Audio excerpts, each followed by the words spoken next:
Hello, church family. Another Friday video, and this one really is for the weary saints. It's been probably a tough week for many, a week of grief, I know, for many in the church, where we're grieving Mike, dear friend who we've lost. Not lost forever, but we miss him as he's gone to be with the Lord, and we wait for the day when we're reunited. And others in the church have lost loved ones, and others experiencing frustration with schools shut, with families and friends still separated, many feeling embattled with anxiety and what ifs and uncertainties about the future. And I've been looking through some of the letters that were written throughout the New Testament to the early church and to us as well, and really impressed by how often they speak of the day of the Lord. And it speaks about the second coming of Jesus, the day of the Lord, the day when the trumpets will sound, when the dead will awake, when he will finally appear on the clouds with glory, as he always said he would.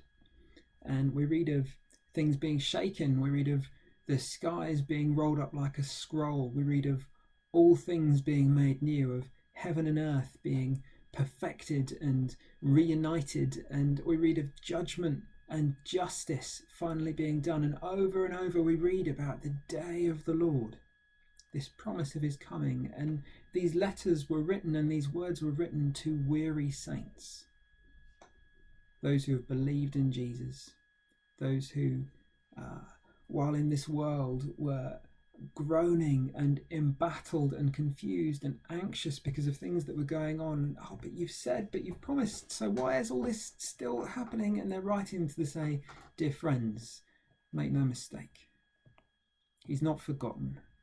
He is good for all of his promises. He cares for you. The day is coming, and while we wait, he will take good care of you here and now. And I want to encourage you to have that hope buried deep in your heart, that it would be something that you think about, not just something abstract, but think about the future. Think about what will happen to you after you die. It's important. And think about the day when Jesus returns. It's important. We're encouraged to do that over and over again by the Bible writers. And I want to encourage you as well that we are not just sort of holding on here, riding it out until we go to be with him or he returns. But it's because that day is coming that these writers urge these weary saints to go on loving and trusting and hoping and rejoicing.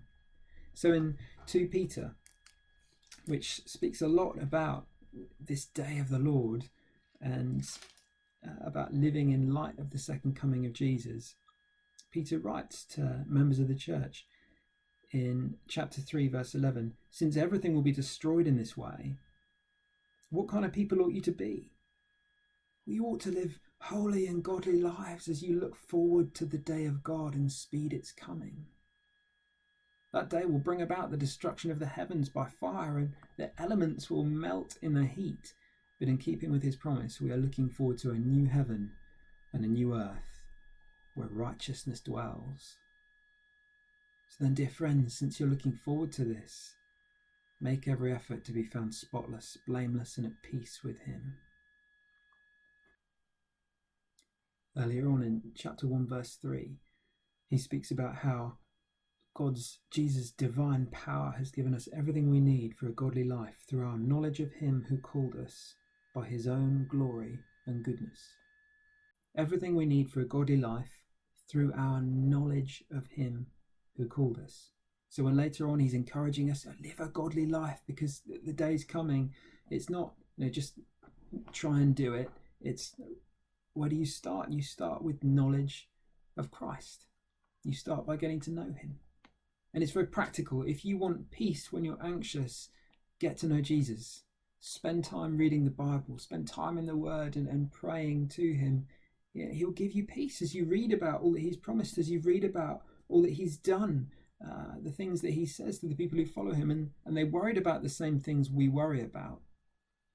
It might have looked slightly different in their culture, but they had the same worries and fears and anxieties as us. They had the same frustrations. And Jesus speaks to them plainly, and he answers their worries and he answers their fears. You get to know him, you find that there is a promise in him, that there's a sovereign, loving God on the throne, on the throne. And even death has no power over him, and it has no power over those who love him.